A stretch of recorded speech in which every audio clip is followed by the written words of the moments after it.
وزیر قانون اعظم نذیر تارڑ نے 27ویں آئینی ترمیم کا بل سینٹ میں پیش کر دیا۔ چیئرمین سینٹ یوسف رضا گیلانی کی صدارت میں اجلاس میں معمول کی کارروائی معطل کی گئی۔ وزیر قانون نے خطاب کرتے ہوئے بتایا مسودہ پارلیمنٹ کی مشترکہ کمیٹی کو بھجوایا جائے گا۔ بل پر ووٹنگ ابھی نہیں ہوگی، پہلے اپوزیشن سے بحث ہوگی۔ مشترکہ کمیٹی میں قومی اسمبلی اور سینٹ کے ارکان بھی شامل ہوں گے، دیگر ارکان کو بھی مدعو کیا جائے گا۔ سینیٹر علامہ راجہ ناصر عباس کا 27ویں ترمیم پر شدید رد عمل۔ 27ویں ترمیم آئین کی سالمیت پر حملہ ہے۔ علامہ راجہ ناصر عباس نے اجلاس سے خطاب کرتے ہوئے کہا کہ یہ پارلیمنٹ پاکستان کی نمائندہ نہیں، ترمیم سے پارلیمنٹ کی حیثیت ختم ہو جائے گی۔ انہوں نے سوال اٹھایا کہ کس چیز کا جلدی ہے، 2 دن میں فیصلہ کیوں کیا جا رہا ہے؟ 27ویں آئینی ترمیم کا مسودہ NTN نیوز کو موصول۔ مسودے کے مطابق آرمی چیف کے لیے چیف آف ڈیفنس فورسز کا عہدہ متعارف کرانے کی تجویز، سپریم کورٹ سے بعض آئینی اختیارات واپس لے کر وفاقی عدالت کے سپرد کرنے کی تجویز۔ وفاقی آئینی عدالت آئینی مقدمات سنے گی، سپریم کورٹ صرف اپیلوں اور عمومی مقدمات کی عدالت میں سماعت کر سکے گی۔ وفاقی کابینہ نے 27ویں ترمیم کی منظوری دے دی۔ وزیراعظم شہباز شریف نے باکو سے ویڈیو لنک کے ذریعے اجلاس کی صدارت کی۔ وزراء دفاع، قانون اور اٹارنی جنرل اجلاس میں شریک ہوئے۔ وزیر قانون نے 27ویں ترمیم پر بریفنگ دی۔ اجلاس سے پیپلز پارٹی کی تجاویز کا جائزہ لیا گیا۔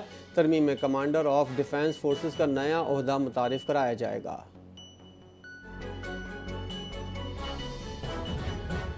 ستائیسویں ترمیم پر قائد نواز شریف کو اعتماد میں لیا۔ ملک کی ترقی اور خوشحالی کے لیے سب نے مل کر کام کرنا ہے۔ وزیراعظم نے کابینہ ارکان کا خیر مقدم کیا۔ اتحادی جماعتوں کا شکریہ ادا کرتے ہوئے کہا کہ وفاق اور صوبوں کے تحفظات مضبوط بنانے کے لیے 27ویں ترمیم اہم سنگ میل ہے۔ وزیراعظم نے اتحادی جماعتوں کے سربراہان کا شکریہ ادا کیا۔ وزارت قانون، اٹارنی جنرل اور ٹیم کی کاوشوں کو لائق تحسین قرار دیا۔ قاف لیگ نے 27ویں ترمیم کی حمایت کا اعلان کر دیا۔ پارٹی کے اعلیٰ سطح کے اجلاس کی صدارت چودھری صالح حسین نے کی۔ اجلاس میں مرکزی رہنماؤں نے شرکت کی۔ چودھری صالح حسین نے وزیراعظم سے ملاقات پر پارٹی کو اعتماد میں لیا۔ آئینی ترمیم کے لیے قومی اسمبلی اور سینٹ سے 2/3 اکثریت درکار۔ سینٹ سے 64 اور قومی اسمبلی سے 224 ارکان کی آئینی ترمیم کے لیے ووٹ ضروری ہیں۔ سینٹ میں حکومت کو 61 ارکان کی یقینی حمایت حاصل ہے۔ ANP اور ایک آزاد سینیٹر کی حمایت سے حکومتی ووٹ بینچ 65 تک پہنچ سکتے ہیں۔ حکومتی بینچز پر پیپلز پارٹی کی 26، نون لیگ کے 20، BAP کے 4 سینیٹرز موجود ہیں۔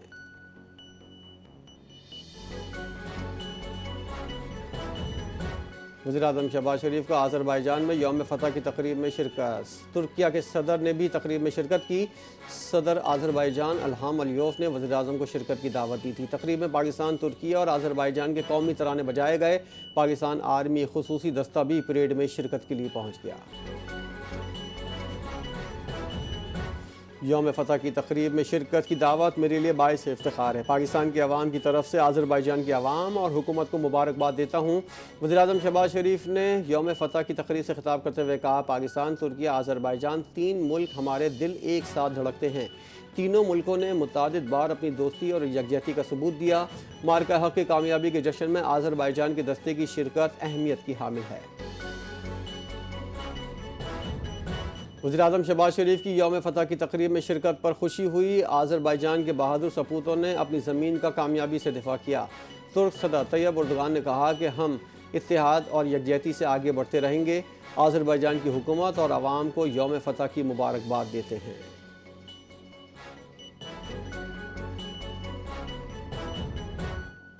کابینہ اجلاس میں بلدیاتی حکومتوں پر MQM کا بل زیر غور آیا۔ وزیراعظم نے MQM کے بل کو منظور اور پھر سپورٹ فراہم کی۔ وزیر صحت مصطفیٰ کمال نے کہا یہ MQM کی بڑی کامیابی ہے۔ وزیر قانون نے کہا ہے کہ 27ویں آئینی ترمیم کے بل کے ساتھ بلدیاتی بل بھی کمیٹی میں جائے گا۔ کوشش ہوگی بلدیاتی بل پر دیگر جماعتوں کی بھی حمایت حاصل کی جائے۔ شرجیل میمن کی رہائش گاہ پر پیپلز پارٹی کی CEC کے ممبران کے اعزاز میں ظہرانہ۔ پنجاب، بلوچستان، پختونخوا کے گورنرز بھی تقریب میں شریک۔ پارٹی کے تنظیمی امور اور ملکی سیاسی صورتحال پر تبادلہ خیال۔ سندھ میں جاری ترقیاتی منصوبوں پر شرجیل میمن کی بریفنگ۔ پیپلز پارٹی رہنماؤں نے وفاقی روابط اور عوامی منصوبوں کی تعریف کی۔ بلاول بھٹو کی قیادت میں پارٹی عوامی خدمت اور ترقی کے سفر کو جاری رکھے گی۔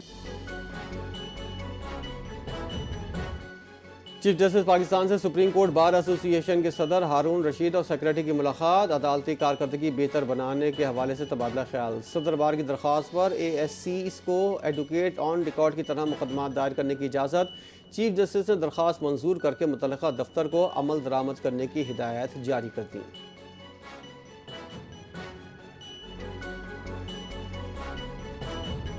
انسداد دہشت گردی عدالت نے علیمہ خان اور عظمیٰ خان کے وارنٹ گرفتاری جاری کر دی ہے۔ اسلام آباد اے ٹی سی کے جج نے 4 اکتوبر احتجاج کیس کی سماعت کی۔ علیمہ خان عظمیٰ خان کے خلاف تھانہ کوسار میں مقدمہ درج، عدالت نے مسلسل عدم پیشی پر دونوں کے وارنٹ گرفتاری جاری کر دی ہے۔